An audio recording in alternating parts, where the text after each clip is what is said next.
ਸਾਡੇ ਵਿੱਚ ਇੱਕ ਕਮੀ ਆ, ਇਹ ਜੋ ਜੈਲਸੀ ਕਹ ਲਈਏ ਜਾਂ ਜਿਹੜਾ ਪੱਖਮਾਤੀ ਲੈ ਲਈਏ, ਕਿ ਆਪਾਂ ਗੈਰਾਂ ਦੇ ਨਾਲ ਆਪਣੇ ਭਰਾਵਾਂ ਦੇ ਨਾਲ ਨਹੀਂ ਚੱਲਣਾ। ਈਰਖਾ ਬਸ ਇਹ ਚਾਹੁੰਦੇ ਆ ਕਿ ਭਰਾ ਦਾ ਘਰ ਪਹਿਲੋਂ ਢਹਿ ਜਾਏ, ਬਾਕੀ ਬਾਅਦ ਦੀ ਗੱਲ ਆ, ਅਗਲਾ ਸਾਨੂੰ ਵੀ ਖਾ ਜਾਏ ਤਾਂ ਉਹ ਮੁੜ ਕੇ ਆਉਂਦੇ ਅਗਲੇ। ਜਿਹੜੀ ਵੀ ਲੜਾਈ ਹੁੰਦੀ ਆ, ਉਹ ਲੜਾਈ ਨੂੰ ਕਿੱਦਾਂ ਜਿੱਤਣਾ, ਉਹਦੀ ਸਟ੍ਰੈਟਜੀਜ਼ ਬਣਦੀਆਂ ਆ। ਉਹਦੇ ਵਿੱਚ ਇੱਕ ਦੂਜੇ ਦੀਆਂ ਸੀਕ੍ਰੇਸੀਆਂ ਹੁੰਦੀਆਂ ਆ, ਇੱਕ ਦੂਜੇ ਦੇ ਨਾਲ ਜਿਹੜੀ ਆ ਉਹ ਧੋਖਾਧੜੀ ਵੀ ਹੁੰਦੀ ਆ। ਉਹਨਾਂ ਦੇ ਜਰਨੈਲਾਂ ਨੂੰ ਬਰਾਈਬ ਵੀ ਕੀਤਾ ਜਾਂਦਾ, ਬੜਾ ਕੁਝ ਕੀਤਾ ਜਾਂਦਾ। ਇਹ ਲੜਾਈ ਦਾ ਪਾਰਟ ਆ। ਨੈਤਿਕਤਾ ਤੋਂ ਬਿਨਾਂ ਆਪਾਂ ਜੋ ਮਰਜ਼ੀ ਕਰ ਲਈਏ। ਸੰਵਿਧਾਨ ਦੀ ਗੱਲ ਚੱਲੀ ਆ, ਸੰਵਿਧਾਨ ਕਿਹੜਾ ਹੋਵੇ, ਮੁੱਖ ਦੀ ਗੱਲ ਇੱਥੇ ਆਈ ਆ ਵੀ ਸੰਵਿਧਾਨ ਲਿਖ ਲਓ ਨਾ ਲਿਖ ਲਓ, ਜੇ ਨੈਤਿਕਤਾ ਹੈ ਨਹੀਂ ਉਹਦੇ ਕੋਈ ਮਾਇਨੇ ਨਹੀਂ ਹੈ। ਸੋ ਜਿਹੜਾ ਇਨਸਾਫ ਦੇਣਾ, ਜੇ ਖੁਦ ਇਨਸਾਫ ਆਪਣੇ ਘਰ ਦੇ ਵਿੱਚ ਇਨਸਾਫ ਨਹੀਂ ਆਪਾਂ ਕਰਨਾ ਸਿੱਖਿਆ ਜਾਂ ਨਹੀਂ ਕਰ ਸਕਦੇ, ਤੇ ਆਪਾਂ ਬਾਹਰ ਪਬਲਿਕ ਨੂੰ ਕਿੰਨਾ ਇਨਸਾਫ ਦੇਵਾਂਗੇ। ਵਾਹਿਗੁਰੂ ਜੀ ਕਾ ਖਾਲਸਾ, ਵਾਹਿਗੁਰੂ ਜੀ ਕੀ ਫਤਿਹ। ਜਦੋਂ ਅਸੀਂ ਬੁਲਾਰਿਆਂ ਨੂੰ ਟੌਪਿਕ ਦੇ ਉੱਤੇ ਬੋਲਣ ਲਈ ਸੱਦਾ ਦਿੰਦੇ ਆ, ਤਾਂ ਥੱਲੇ ਬੈਠਾ ਮੇਰੇ ਵਰਗਾ ਬੰਦਾ, ਉਹਦਾ ਜੀ ਕਰਦਾ ਮੈਂ ਜਾ ਕੇ ਕਹਾਂ stick to the topic, stick to the topic. ਜਦੋਂ ਆਪ ਮਾਈਕ ਦੇ ਉਦੋਂ ਆਉਂਦਾ ਫਿਰ ਲਿਖਣ ਲੱਗ ਪੈਂਦਾ ਵੀ ਹੁਣ ਮੈਨੂੰ ਫੇਰ ਟੌਪਿਕ ਭੁੱਲ ਗਿਆ ਕਿਹੜਾ ਸੀ। ਤੇ ਵਿਜੇਪਾਲ ਸਿੰਘ ਹੋਣੀ ਹੁਣ ਬੋਲ ਕੇ ਗਏ ਆ, ਤੇ ਸ਼ਾਇਦ ਸਾਡੇ ਸੰਗਤ ਦੇ ਵਿੱਚੋਂ ਬਹੁਤੇ ਮੈਂਬਰਾਂ ਨੂੰ ਨਹੀਂ ਪਤਾ ਹੋਣਾ ਕਿ ਵਿਜੇਪਾਲ ਸਿੰਘ ਨੇ ਕੱਲ੍ਹ ਇੱਕ ਗੱਲ ਦੱਸੀ ਸੀ ਕਿ ਮੈਂ ਪਤਾ ਨਹੀਂ 25-26 ਸਾਲ ਬਾਅਦ ਕਹਿੰਦੇ ਮੈਂ ਸਟੇਜ ਦੇ ਉੱਤੇ ਬੋਲਣ ਲੱਗਿਆ ਇੱਥੇ ਮੈਲਬੌਰਨ ਦੇ ਵਿੱਚ। ਸੋ ਸਾਲਾਂ ਦਾ ਤਾਂ ਪਤਾ ਨਹੀਂ ਲੱਗਦਾ, ਮੈਨੂੰ ਵੀ ਯਾਦ ਨਹੀਂ, ਪਰ ਇੰਨਾ ਪਤਾ ਕਿ ਵਿਜੇਪਾਲ ਸਿੰਘ ਮੈਲਬੌਰਨ ਕਦੀ ਰਿਹਾ ਨਹੀਂ, ਸਿਡਨੀ ਵਿੱਚ ਹੀ ਰਿਹਾ, ਪਰ ਇਹਦੀ ਇੱਕ ਲੱਤ ਮੈਲਬੌਰਨ ਤੇ ਇੱਕ ਸਿਡਨੀ ਹੁੰਦੀ ਸੀ। ਤੇ ਗੁਰਦਾ ਸਾਹਿਬ ਕਰੇਗੀਬੰਦ ਦੇ ਵਿੱਚ ਯਾਦ ਆ ਵੀ ਉਦੋਂ ਜਦੋਂ ਗੁਰਦੁਆਰੇ ਛੋਟੇ ਹੁੰਦੇ ਆ ਤੇ ਉਦੋਂ ਲੰਗਰ ਜਿਹੜਾ ਆ ਦੁਪਹਿਰ ਦੇ ਦੀਵਾਨ ਤੋਂ ਬਾਅਦ ਐਤਵਾਰ ਨੂੰ ਅਰਦਾਸ ਤੋਂ ਬਾਅਦ ਸ਼ੁਰੂ ਕਰਦੇ ਹੁੰਦੇ ਸੀ। ਅੱਜ ਵਾਂਗੂ ਨਹੀਂ ਸੀ ਕਿ 9 ਵਜੇ ਆ ਕੇ ਲੰਗਰ, ਪਹਿਲਾਂ ਲੰਗਰ ਦੀ ਹਾਜ਼ਰੀ ਲੱਗਦੀ ਸੀ ਤੇ ਵਿਜੇਪਾਲ ਉਹਦਾ ਲੰਗਰ ਲੇਟ ਕਰ ਦਿੰਦੇ ਸੀ। ਤੇ ਮੈਂ ਜੋਤੀ ਨੂੰ ਕਿਹਾ ਤੂੰ ਪਰਚੀ ਰੱਖ, ਨਹੀਂ ਤਾਂ ਸੰਗਤ ਬੈਠੀ ਵੇਟ ਕਰਦੀ ਆ ਵੀ 1:30 ਵਜੇ ਸਾਡਾ ਲੰਗਰ ਦਾ ਟਾਈਮ ਆ। ਤੇ ਸੋ ਉਹਨਾਂ ਕੋਲ ਵੀ ਖਜ਼ਾਨਾ ਬਹੁਤ ਆ ਤੇ ਔਰ ਸਰਬਪੱਖੀ ਖੋਜ ਦਾ ਖਜ਼ਾਨਾ। ਸੋ ਆਪਣਾ ਜਿਹੜਾ ਟੌਪਿਕ ਆ ਕਿ ਜਿਹੜਾ ਮਹਾਰਾਜਾ ਰਣਜੀਤ ਸਿੰਘ ਦਾ ਜਿਹੜਾ ਐਮਪਾਇਰ ਸੀਗਾ ਤੇ ਉਹਦੇ ਇਮੀਡੀਏਟ ਕਲੈਪਸ ਹੋਣ ਦੇ ਕੀ ਕਾਰਨ ਸੀਗੇ, ਕਿਹੜੇ ਇਨਫਲੂਐਂਸਸ ਜਾਂ ਫੈਕਟਰਸ ਸੀਗੇ ਜਿਨ੍ਹਾਂ ਨੇ ਇਹਨੂੰ ਲੀਡ ਅਪ ਕੀਤਾ ਕਿ ਆਪਾਂ ਇੰਨੀਆਂ ਘਟਨਾਵਾਂ ਦੇ ਨਾਲ ਬਣਾਇਆ ਹੋਇਆ ਰਾਜ ਜਿਹੜਾ ਤੋਂ 10 ਸਾਲਾਂ ਦੇ ਵਿੱਚ ਗੁਆਚ ਗਿਆ। ਸੋ ਇਹਦੇ ਲਈ ਇੱਕ ਤਾਂ ਇਹ ਗੱਲ ਆ ਵੀ ਰਣਜੀਤ ਸਿੰਘ ਦਾ ਰਾਜ ਕਿੱਦਾਂ ਗੁਆਚਾ, ਕਿਉਂ ਗੁਆਚਾ, ਇਹ ਏਜੰਡਾ ਆਈਟਮ ਕਿਉਂ ਰੱਖੀ। ਅਸੀਂ ਹਿਸਟਰੀ ਦੀ ਕਲਾਸ ਨਹੀਂ ਹੈ, ਇਤਿਹਾਸਕ ਪੱਖ ਤੋਂ ਜਿਹੜੀ ਗੱਲ ਹੈ ਵੀ ਆਪਾਂ ਨੂੰ ਪਤਾ ਲੱਗੇ ਕਿ ਕਿੱਦਾਂ ਗੁਆਚਿਆ, ਉਹਦੇ ਪਿੱਛੇ ਇੱਕ ਛੁਪਿਆ ਹੋਇਆ ਇੱਕ ਕਾਰਨ ਆ ਜਿਹੜਾ ਅਸੀਂ ਪ੍ਰਾਪਤ ਕਰਨਾ ਚਾਹੁੰਦੇ ਹਾਂ ਕਿ ਉਹ ਇਹ ਆ ਕਿ ਅੱਗੇ ਤੇ ਆਪਾਂ ਗਵਾ ਲਿਆ, ਪਰ ਜਿਹੜਾ ਹੁਣ ਸਿਰਜਣ ਜਾਣ ਦੀ ਗੱਲ ਕਰਦੇ ਆ, ਯਤਨ ਕਰਦੇ ਆ, ਕਿਤੇ ਉਹ ਤਾਂ ਨਹੀਂ ਏਦਾਂ ਗੁਆਚ ਜਾਊ। ਪੁੱਛ ਲਈਏ, ਉਹ ਕਾਰਨ ਲੱਭ ਲਈਏ ਵੀ ਕਿਹੜੇ ਕਾਰਨ ਸੀਗੇ ਰਾਜ ਐਡੀ ਛੇਤੀ ਗੁਆਚ ਗਿਆ। ਸੈਂਕੜੇ ਸਾਲਾਂ ਦੀਆਂ ਘਾਲਣਾਵਾਂ, ਇੰਨੀਆਂ ਮਿਹਨਤਾਂ, ਇੰਨੀਆਂ ਸ਼ਹੀਦੀਆਂ, ਸ਼ਹਾਦਤਾਂ, ਤੇ ਫਿਰ 10 ਸਾਲਾਂ ਵਿੱਚ ਰਾਜ ਗੁਆਚ ਗਿਆ। ਕਮਾਲ ਦੀ ਗੱਲ ਆ, 1839 ਦੇ ਵਿੱਚ ਮਹਾਰਾਜਾ ਰਣਜੀਤ ਸਿੰਘ ਅਕਾਲ ਚਲਾਣਾ ਕਰਦੇ ਨੇ ਤੇ 1838 ਜਾਂ ਉਹਨਾਂ ਦਿਨਾਂ ਦੀ ਗੱਲ ਹੈ ਕਿ ਅਫਗਾਨਿਸਤਾਨ ਦਾ ਬਾਦਸ਼ਾਹ ਸ਼ਾਹ ਸੁਜਾ, ਉਹਨੂੰ ਸਾਡਾ ਸਿੱਖ ਐਮਪਾਇਰ ਅਤੇ ਬ੍ਰਿਟਿਸ਼ ਐਮਪਾਇਰ ਰਲ ਕੇ ਇੰਟਰਨੈਸ਼ਨਲ ਪੋਲਿਟਿਕਸ ਦੇ ਵਿੱਚ ਰਾਜੇ ਨਿਯਤ ਕਰਦੇ ਨੇ ਦੂਜੇ ਮੁਲਕਾਂ ਦੇ ਵਿੱਚ, ਜਿਵੇਂ ਅੱਜ ਕੱਲ੍ਹ ਅਮਰੀਕਾ ਕਰਦਾ, ਕਦੇ ਅਫਗਾਨਿਸਤਾਨ ਦੇ ਵਿੱਚ, ਕਦੇ ਇਰਾਕ ਦੇ ਵਿੱਚ। ਆਪਾਂ ਰੋਜ਼ ਆਪਾਂ ਗੱਲਾਂ ਕਰਦੇ ਹਾਂ ਤੇ ਉਦੋਂ ਆਪਣੀ ਵੀ ਇੰਨੀ ਤਾਕਤ ਸੀ ਕਿ ਅਸੀਂ ਵੀ ਅਫਗਾਨਿਸਤਾਨ ਦੀ ਰਾਜਨੀਤੀ ਦੇ ਵਿੱਚ ਇੰਟਰਨੈਸ਼ਨਲ ਇੰਟਰਪ੍ਰੇਨਿਓਰ ਦੇ ਤੌਰ ਦੇ ਉੱਤੇ ਅਸੀਂ ਉਦੋਂ ਦਖਲ ਦਿੰਦੇ ਸੀਗੇ, ਰਾਜ ਸਥਾਪਿਤ ਕਰਦੇ ਸੀ। ਤੇ ਫਿਰ ਹੋ ਕੀ ਗਿਆ ਫਿਰ 10 ਸਾਲਾਂ ਦੇ ਵਿੱਚ? ਇਹ ਕਾਰਨ ਇਸ ਕਰਕੇ ਇਹ ਟੌਪਿਕ ਰੱਖਿਆ ਕਿ ਇੱਦਾਂ ਨਾ ਹੋਵੇ ਕਿ ਜੇ ਇੰਨੇ ਯਤਨਾਂ ਤੋਂ ਬਾਅਦ ਫਿਰ ਦੁਬਾਰਾ ਫਿਰ ਉਹੀ ਕੁਛ ਨਾ ਹੋ ਜਾਵੇ। ਮੇਰਾ ਪੁਆਇੰਟ ਇਹ ਆ ਇਸ ਟੌਪਿਕ ਦੇ ਪਿੱਛੇ। ਸੋ ਮਹਾਰਾਜਾ ਰਣਜੀਤ ਸਿੰਘ ਦਾ ਰਾਜ ਬਹੁਤ ਹੀ ਗੱਲ ਆਪਣੇ ਅਮਰੀਕਾ ਤੋਂ ਵੀਰ ਅਮਰਦੀਪ ਸਿੰਘ, ਸਰਦਾਰ ਅਮਰਦੀਪ ਸਿੰਘ ਹੋਣੀ ਕੱਲ੍ਹ ਸਵੇਰੇ ਜਦੋਂ ਜੀਓਪੋਲੀਟੀਕਲ ਐਨਵਾਇਰਨਮੈਂਟ ਦੀ ਗੱਲ ਸ਼ੁਰੂ ਹੋਣ ਲੱਗੀ ਸੀ ਤਾਂ ਉਹਨਾਂ ਨੇ ਕੋਟ ਕੀਤੀ ਸੀ ਗੱਲ ਕਿ ਪਾਵਰ ਹੈ ਕਿੱਥੇ, ਕੀ ਪਾਵਰ ਵਾਲ ਸਟਰੀਟ ਤੇ ਆ, ਕੀ ਪਾਵਰ ਪ੍ਰੈਜ਼ੀਡੈਂਟ ਹਾਊਸ ਦੇ ਵਿੱਚ ਆ, ਕੀ ਪਾਵਰ ICI ਕੋਲ ਆ ਜਾਂ ਪਾਵਰ ਪੈਂਟਾਗਨ ਦੇ ਵਿੱਚ ਆ। ਪਾਵਰ ਹੈ ਕੀ ਤੇ ਪਾਵਰ ਹੈ ਕਿੱਥੇ, ਇਹ ਦੋ ਚੀਜ਼ਾਂ ਦਾ ਪਤਾ ਹੋਣਾ ਚਾਹੀਦਾ। ਹੁਣ ਜਦੋਂ ਆਪਾਂ ਇਸ ਟੌਪਿਕ ਦੇ ਆਪਣੇ ਤੇ ਢੁਕਾ ਕੇ ਵੇਖਦੇ ਹਾਂ ਤੇ ਮਹਾਰਾਜਾ ਰਣਜੀਤ ਸਿੰਘ ਦੇ ਰਾਜ ਦੇ ਵਿੱਚ ਅਸੀਂ ਇਸ ਗੱਲ ਦੇ ਉੱਤੇ ਫੋਕਸ ਕੀਤਾ ਕਿ ਪਾਵਰ ਬਾਰਡਰਾਂ ਦੇ ਉੱਤੇ ਆ। ਅਸੀਂ ਸਰਬਉੱਚ ਜਰਨੈਲ ਆਪਣੇ ਸ਼ਾਮ ਸਿੰਘ ਅਟਾਰੀ, ਸਰਦਾਰ ਹਰੀ ਸਿੰਘ ਨਲੂਆ, ਨਿਧਾਨ ਸਿੰਘ ਪੰਜ ਹੱਥਾ, ਹੋਰ ਵੱਡੇ ਵੱਡੇ ਜਰਨੈਲ ਹੈ, ਉਹ ਸਾਰੇ ਹੀ ਤਕਰੀਬਨ ਈਵਨ ਆਪਣੇ ਪੁੱਤਰਾਂ ਨੂੰ, ਸ਼ਹਿਜ਼ਾਦੇ ਆਪਾਂ ਕੀ ਸ਼ਬਦ ਵਰਤ ਲਈਏ, ਆਪਣੇ ਪੁੱਤਰਾਂ ਨੂੰ ਵੀ ਸਰਹੱਦਾਂ ਦੇ ਉੱਤੇ ਉਹਨਾਂ ਨੇ ਤਾਇਨਾਤ ਕੀਤੀ ਰੱਖਿਆ। ਤੇ ਕਈ ਵਾਰੀ ਆਪਾਂ ਇੱਦਾਂ ਹੋ ਜਾਂਦਾ ਹੈ ਵੀ ਮਿਸ ਇੰਟਰਪ੍ਰੈਟ ਗੱਲ ਸਾਡੇ ਕੋਲ ਪਹੁੰਚਦੀ ਆ, ਇਹਦੇ ਕੋਈ ਯਕੀਨ ਨਹੀਂ ਕੀਤਾ ਜਾ ਸਕਦਾ। ਆਮ ਤੌਰ ਤੇ ਕਿਹਾ ਜਾਂਦਾ ਕਿ ਮਹਾਰਾਜੇ ਦਾ ਪੁੱਤਰ ਖੜਗ ਸਿੰਘ ਅਫੀਮ ਖਾਂਦਾ ਸੀ ਤੇ ਉਹ ਏਡਾ ਯੋਗ ਨਹੀਂ ਸੀ। ਕਿ ਭਗਵੰਤ ਮਾਨ ਅੱਜ ਯੋਗ ਆ, ਭਗਵੰਤ ਮਾਨ ਤੋਂ ਵੀ ਜ਼ਿਆਦਾ ਨਿਕੰਮਾ ਸੀ। ਤੇ ਉਹੀ ਗੱਲਾਂ ਹੁੰਦੀਆਂ ਵੀ ਕਈ ਵਾਰੀ ਸਾਡੇ ਕੋਲ ਉੱਤੇ ਪਹੁੰਚਿਆ ਨਹੀਂ ਆ। ਸੋ ਉਦੋਂ ਇੱਕ ਇਹ ਮਨ ਦੇ ਵਿੱਚ ਗੱਲ ਸੀਗੀ ਕਿ ਜਿਹੜੀ ਤਾਕਤ ਹੈ ਉਹ ਸਰਹੱਦਾਂ ਨੂੰ ਜੇ ਆਪਾਂ ਸਾਊਂਡ ਕੀਤਾ ਆ, ਸੇਫਗਾਰਡ ਕੀਤਾ, ਡਿਫੈਂਡ ਕੀਤਾ ਆ, ਸਾਨੂੰ ਕੁਝ ਨਹੀਂ ਹੋਣ ਲੱਗਿਆ। ਪਰ ਗੱਲ ਪ੍ਰੋਬਲਮ ਅੰਦਰ ਦਰਬਾਰ ਦੇ ਵਿੱਚੋਂ ਸ਼ੁਰੂ ਹੋਈ। ਇਹ ਆਪਾਂ ਉਦੋਂ ਖਤਾ ਖਾਧੀ ਤੇ ਜਾਂ ਜੋ ਵਿਜੇਪਾਲ ਨੇ ਕਿਹਾ ਕਾਲਪੁਰਖ ਦਾ ਭਾਣਾ। ਤੇ ਪਰ ਆਪਾਂ ਕੀ ਕੀਤਾ ਕਿ ਮਹਾਰਾਜਾ ਰਣਜੀਤ ਸਿੰਘ ਦਾ ਉਹ ਜਿਹੜਾ ਧਿਆਨ ਸੀ ਸਰਹੱਦਾਂ ਦੇ ਉੱਤੇ ਬਹੁਤ ਜ਼ਿਆਦਾ ਸਖਤੀ ਦੇ ਨਾਲ, ਕਿਉਂਕਿ ਐਕਸਪੈਂਸ਼ਨ ਵੀ ਹੁੰਦੀ ਸੀ ਤੇ ਸੇਫਗਾਰਡ ਵੀ ਹੁੰਦਾ ਸੀ। ਕਿਸੇ ਦੀ ਜ਼ਰੂਰਤ ਨਹੀਂ ਸੀ ਪੈਂਦੀ ਕਿ ਸਰਹੱਦ ਵੱਲ ਨੂੰ ਵੇਖੇ, ਪਰ ਦਰਬਾਰ ਦੇ ਵਿੱਚ ਜੋ ਕੀਤਾ ਉਹ ਸਾਰੇ ਦੀ ਜ਼ਰੂਰਤ ਪਈ ਉਹਨਾਂ ਦੀ। ਦੂਜੀ ਗੱਲ, ਮਹਾਰਾਜਾ ਰਣਜੀਤ ਸਿੰਘ ਦਾ ਰਾਜ ਜਿਹੜਾ, ਰਾਜ ਦੀ ਸਟਰੈਂਥ ਕਿੱਥੇ ਆ? ਤੇ ਜੇ ਰਣਜੀਤ ਸਿੰਘ ਦੀ ਗੱਲ ਕਰਦੇ ਆ, ਇੱਕ ਵੱਡਾ ਮਹਾਰਾਜਾ ਰਣਜੀਤ ਸਿੰਘ ਦੇ ਰਾਜ ਦੀ ਇੱਕ ਕਮਜ਼ੋਰੀ ਰਹੀ ਆ ਕਿ ਜਦੋਂ ਪੰਜਾਬ ਦੇ ਵਿੱਚ ਰਿਆਸਤਾਂ ਨੂੰ ਉਹਨਾਂ ਨੇ ਇਕੱਠਿਆਂ ਕੀਤਾ ਤੇ ਉਹਦੇ ਵਿੱਚ ਜਿਹੜੀਆਂ ਤਾਂ ਮਾਝੇ ਦੀਆਂ ਰਿਆਸਤਾਂ ਸੀ ਉਹ ਤੇ ਸਾਰੀਆਂ ਹੀ ਰਣਜੀਤ ਸਿੰਘ ਦੀ ਅੰਬਰੇਲਾ ਦੇ ਥੱਲੇ ਕਹਿ ਲਈਏ ਵੀ ਜਿਵੇਂ ਵੀ ਕਿਵੇਂ ਉਹਨਾਂ ਨੇ ਆਪਣੇ ਅਧੀਨ ਕਰ ਲਈਆਂ। ਪਰ ਜਿਹੜੀਆਂ ਮਾਲਵੇ ਦੀਆਂ ਰਿਆਸਤਾਂ ਸੀ ਇਹ ਸਾਰੀਆਂ ਰਣਜੀਤ ਸਿੰਘ ਤੋਂ ਬਾਕੀ ਰਹੀਆਂ। ਰਣਜੀਤ ਸਿੰਘ ਜੇ ਚਾਹੁੰਦਾ ਤਾਂ ਜ਼ੋਰ ਨਾਲ ਇਹਨਾਂ ਨੂੰ ਵੀ ਕਾਬੂ 'ਚ ਕਰ ਸਕਦਾ ਸੀ। ਔਰ ਉਹ ਬਾਰ-ਬਾਰ ਆਪਣੇ ਗਜਪਤ ਵਾਲਿਆਂ ਨੂੰ, ਜਿਹੜੀ ਕਿ ਉਹਨਾਂ ਦੇ ਨਾਨਕਿਆਂ ਦੇ ਨਾਲ ਸੰਬੰਧਿਤ ਸੀ, ਪਟਿਆਲੇ ਵਾਲਿਆਂ ਨੂੰ, ਨਾਭੇ ਵਾਲਿਆਂ ਨੂੰ ਇਹ ਯਕੀਨ ਦਿਵਾਉਂਦਾ ਰਿਹਾ।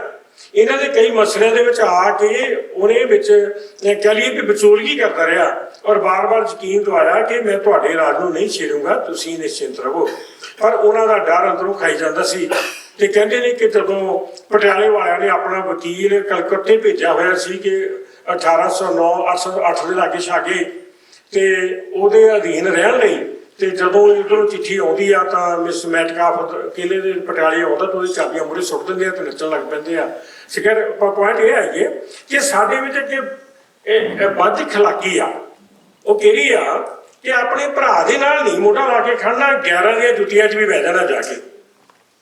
ਇਹ ਅੱਜ ਵੀ ਚੱਲੀ ਆਉਂਦੀ ਆ ਕਿ ਉਹਨਾਂ ਨੂੰ ਰਣਜੀਤ ਸਿੰਘ ਦੇ ਨਾਲ ਰਲ ਕੇ ਚੱਲਣਾ ਹੇਠੀ ਮਹਿਸੂਸ ਹੁੰਦੀ ਸੀ ਤੇ ਅੰਗਰੇਜ਼ਾਂ ਦੀ ਅੰਬਰੇਲਾ ਪ੍ਰੋਟੈਕਸ਼ਨ ਦੇ ਥੱਲੇ ਜਾ ਕੇ ਉਹਨਾਂ ਨੂੰ, ਹਾਲਾਂਕਿ ਉਹ ਰਾਜ ਕੋਈ ਬਹੁਤਾ ਵਧੀਆ ਨਹੀਂ ਸੀ ਕਮਾਉਂਦੇ ਤੇ ਥੋੜਾ ਜਿਹਾ ਅੰਗਰੇਜ਼ਾਂ ਨੇ ਵੀ ਇਹ ਪਾਲਿਸੀ ਵਰਤੀ ਕਿ ਉਹਨਾਂ ਦੀ ਨਿੱਤ ਦੀ ਕਾਰਗੁਜ਼ਾਰੀ ਦੇ ਵਿੱਚ ਦਖਲ ਦੇਣਾ ਛੱਡ ਦਿੱਤਾ। ਇੰਨੇ ਨਾਲ ਉਹ ਖੁਸ਼ ਹੋ ਗਏ।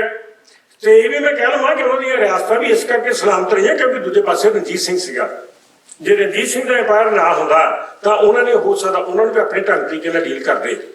ਸੋ ਉਹ ਇਹ ਸਾਡੇ ਵਿੱਚ ਇੱਕ ਕਮੀ ਆ, ਇਹ ਜੋ ਜੈਲਸੀ ਕਹਿ ਲਈਏ ਜਾਂ ਕਿਹੜਾ ਪੱਖ ਮਰਜ਼ੀ ਲੈ ਲਈਏ, ਕਿ ਆਪਾਂ ਗੈਰਾਂ ਜਿਹਾਂ ਦੇ ਨਾਲ, ਆਪਣੇ ਭਰਾਵਾਂ ਦੇ ਨਾਲ ਨਹੀਂ ਚੱਲਣਾ। ਈਰਖਾ ਬਸ ਇਹ ਚਾਹੁੰਦੇ ਆ ਕਿ ਭਰਾ ਦਾ ਘਰ ਪਹਿਲੋਂ ਢਹਿ ਜਾਏ, ਬਾਕੀ ਬਾਅਦ ਦੀ ਗੱਲ ਆ, ਅਗਲਾ ਸਾਨੂੰ ਵੀ ਖਾ ਜਾਏ ਤਾਂ ਉਹ ਮੁੜ ਕੇ ਆਉਂਦੀਆਂ ਗੱਲਾਂ। ਸੋ ਦੂਜੀ ਗੱਲ ਹੈਗੀ ਆ ਵੀ ਅਸੀਂ ਡਿਨਾਇਲ ਦੇ ਵਿੱਚ ਰਹਿੰਦੇ ਹਾਂ।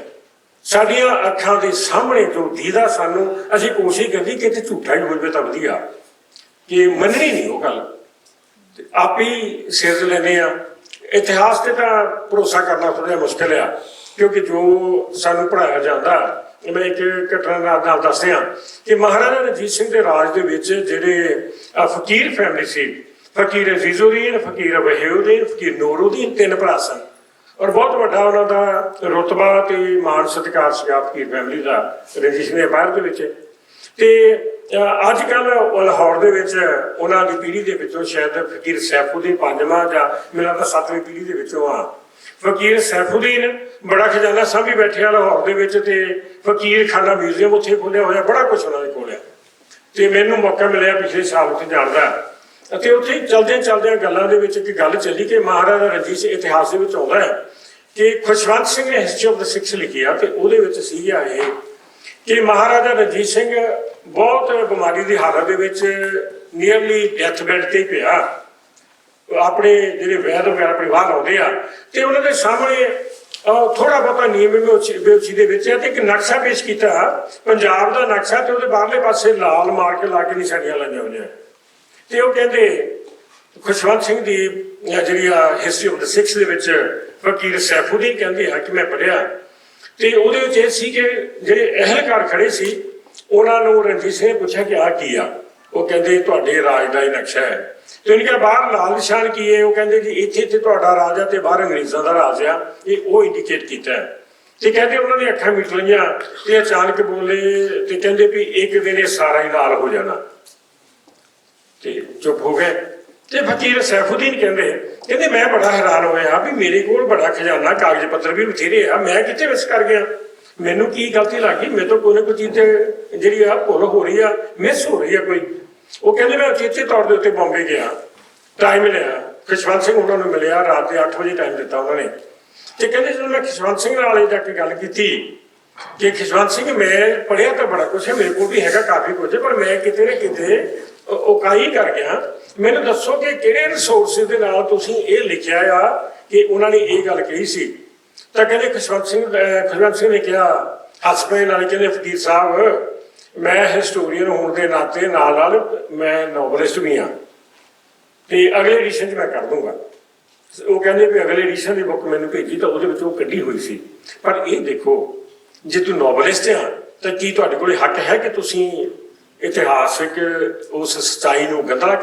ਕਰੋ ਗਲਤ ਮਤ ਕਰੋ ਪਰ ਕਰ ਦਿੰਦੇ ਆ ਉਹ ਇਤਿਹਾਸ ਦੇ ਵਿੱਚ ਇਸ ਕਰਕੇ ਬੜਾ ਮੁਸ਼ਕਿਲ ਹੋ ਜਾਂਦਾ ਹੈ ਤੇ ਉਹਦੇ ਵਿੱਚ ਕਿਉਂਕਿ ਜਿਹੜਾ ਹੁਣ ਲੇਖਕ ਹੈ ਜਿਹੜਾ ਉਹ ਕਿੱਦਾਂ ਪ੍ਰਭਾਵਿਤ ਆ ਕੀ ਚਾਹੁੰਦਾ ਆ ਨੋਇੰਗਲੀ ਅਨਨੋਇੰਗਲੀ ਇੱਦਾਂ ਦੀ ਗੱਲਾਂ ਆ ਜਾਂਦੀਆਂ ਕਿ ਆਪਾਂ ਨਾਲ ਮੈਂ ਗੱਲ ਤਾਂ ਕਰਦਾ ਸੀਗਾ ਜੋ ਵਿਜੇਪਾਲ ਸਿੰਘ ਨੇ ਕੀਤਾ ਕਿ ਜਿਹੜਾ ਸੀ ਕਿ ਦਸਮ ਪਾਤਸ਼ਾਹ ਜੀ ਦਾ ਹੁਕਮ ਸੀ ਕਿ ਇੱਦਾਂ ਜਿਹੜਾ ਉੱਥੇ ਬਣਾਊਗਾ ਰਣਜੀਤ ਸਿੰਘ ਜਿਹੜਾ ਸਰਾਪ ਲੱਗਿਆ ਤੇ ਉਹ ਜਿੰਨਾ ਸੋਲਿਡ ਗਵਾਹੀ ਦਿੱਤੀ ਆ ਉਹ ਤਾਂ ਉਹਨਾਂ ਨੂੰ ਪਤਾ ਈਵਨ ਘਰਾਂ ਦੇ ਵਿੱਚ ਗੱਲਾਂ ਹੋ ਜਾਂਦੀਆਂ ਇੱਕ ਵਾਰੀ ਮੈਂ ਆਪਣੇ ਚਾਚੇ ਨਾਲ ਗੱਲ ਕਰਦਾ ਸੀਗਾ ਤੇ ਰਣਜੀਤ ਸਿੰਘ ਦੇ ਰਾਜ ਦੀ ਗੱਲ ਹੁੰਦੀ ਚਾਚਾ ਮੇਰਾ ਬਹੁਤ ਜ਼ਿਆਦਾ ਤਾਂ ਨਹੀਂ ਸੀ ਜਾਣਦਾ ਪਰ ਪਟਵਾਰੀ ਸੀ ਥੋੜਾ ਬਹੁਤ ਨੌਲੇਜ ਹੁੰਦੀ ਆ ਤੇ ਉਹ ਮੈਨੂੰ ਕਹਿੰਦੇ ਵੀ ਇਹ ਜਿਹੜਾ ਔਰੰਗਜ਼ੇਬ ਨੇ ਨਾ ਇਹਨੇ ਬਹੁਤ ਗੁਰਦੁਆਰੇ ਢਾਏ ਸੀ ਇਹਨੇ ਤੇ ਫਿਰ ਕਹਿੰਦੇ ਦਸਮ ਪਾਤਸ਼ਾਹ ਨੇ ਇਹਨੂੰ ਗਾਲ ਕੱਢੀ ਤੇ ਨਾਲੇ ਕਿਹਾ ਵੀ ਸਾਰੇ ਜਿਹਦੇ ਢਾਉਣਾ ਹੈ ਬਣਾਉਣੇ ਵੀ ਤੈਨੂੰ ਹੀ ਪੈਣੇ ਆ ਅਗਰ ਰਣਜੀਤ ਸਿੰਘ ਉਹਦਾ ਰੂਪ ਧਾਰ ਕੇ ਮੁੜ ਕੇ ਆ ਕੇ ਸਾਰੇ ਫਿਰ ਗੁਰਦੁਆਰੇ ਬਣਾ ਕੇ ਗਿਆ ਆਪ ਖਤਮ ਹੋ ਗਿਆ ਤੋ ਇੱਦਾਂ ਦੀ ਗੱਲਾਂ ਕਈ ਵਾਰੀ ਆਪਾਂ ਮੈਨੂੰ ਲੱਗਦਾ ਵੀ ਆਪਾਂ ਉੱਦਾਂ ਚਾਲੂ ਹੋ ਜਾਂਦੀਆਂ ਸੋ ਜਿਹੜੀ ਉਹ ਗੱਲ ਹੈ ਇਤਿਹਾਸਕਾਰ ਇੱਦਾਂ ਕਰ ਲੈਂਦੇ ਆ ਆਪਾਂ ਦੇ ਪੁਆਇੰਟ ਦੇ ਉੱਤੇ ਹੁਣ ਜਿਹੜਾ ਡਿਨਾਈਡ ਆ ਵੀ ਅਸੀਂ ਮੁੱਕਰੀ ਜਾਣਾ ਕਿੰਨੇ easy to say Ranjit Singh ਦਾ ਰਾਜ ਕਲੈਪਸ ਕਿਉਂ ਹੋਇਆ ਜੀ ਡੋਗਰੇ ਕਰ ਗਏ ਡੋਗਰੇ ਗਦਾਰੀ ਕਰ ਗਏ ਇੰਨੀ ਗੱਲ ਹੁਣ ਆਪਣੇ ਘਰਾਂ ਦੇ ਵਿੱਚ ਕੋਈ ਪੂਰਬੀ ਪੱਛਮੀ ਵਾਟਐਵਰ ਕੋਈ ਨੌਕਰ ਹੋਵੇ ਤੁਹਾਡੇ ਘਰਾਂ ਦੇ ਵਿੱਚੋਂ ਕੋਈ ਭਾਂਡੇ ਚੁੱਕ ਕੇ ਚਲੇ ਜਾਵੇ ਤਾਂ ਇਹਦਾ ਮਤਲਬ ਇਹ ਥੋੜਾ ਤੁਸੀਂ ਕਿੱਥੇ ਸੀ ਫਿਰ ਸਾਰਾ ਕਸੂਰ ਉਹਦਾ ਤਾਂ ਨਹੀਂ ਬਣਦਾ ਤੁਹਾਡਾ ਵੀ ਤਾਂ ਕਸੂਰ ਨਾਲ ਬਣਦਾ ਸੋ ਆਪਣੀ ਜ਼ਿੰਮੇਵਾਰੀ ਤੋਂ ਬਚਣ ਦੇ ਲਈ ਜਿਹੜਾ ਉਹ ਅਸੀਂ ਕਈ ਵਾਰੀ ਦੂਜਿਆਂ ਦੇ ਉੱਤੇ ਦੋਸ਼ ਦੇ ਦਿੰਦੇ ਡਾਕਟਰ ਸਾਹਿਬ ਬੜੀ ਕਲੀਅਰਲੀ ਦੱਸ ਕੇ ਗਏ ਆ ਕਿ ਉਹਨਾਂ ਦਾ ਰਾਜ ਜਿਹੜਾ ਮੋਨਾਰਕੀ ਸੀ ਬਟ ਮੈਰਿਟਾਰਕੀ ਕਹਿ ਲਈਏ ਆਪਾਂ ਵੀ ਮੈਰਿਟ ਦੇ ਆਧਾਰ ਦੇ ਉੱਤੇ ਜਿਹੜੇ ਡੋਗਰੇ ਸਨ ਉਹ ਐਵੇਂ ਨਹੀਂ ਸੀ ਆ ਗਏ 1823 ਦੇ ਵਿੱਚ ਧਿਆਨ ਚੰਦ ਡੋਗਰਾ ਇੱਕ ਸਿਪਾਹੀ ਦੇ ਤੌਰ ਦੇ ਉੱਤੇ ਉਹ ਵੀ ਜਿਹੜਾ ਜਦੋਂ ਬਾਦਸ਼ਾਹ ਘੋੜੇ ਤੇ ਕਰਕੇ ਜਾਂਦਾ ਜਿਹੜੇ ਫੌਜੀ ਨਾਲ ਦੌੜਦੇ ਆ ਉਹਨਾਂ ਦੇ ਵਿੱਚ ਭਰਤੀ ਹੋਇਆ ਸੀ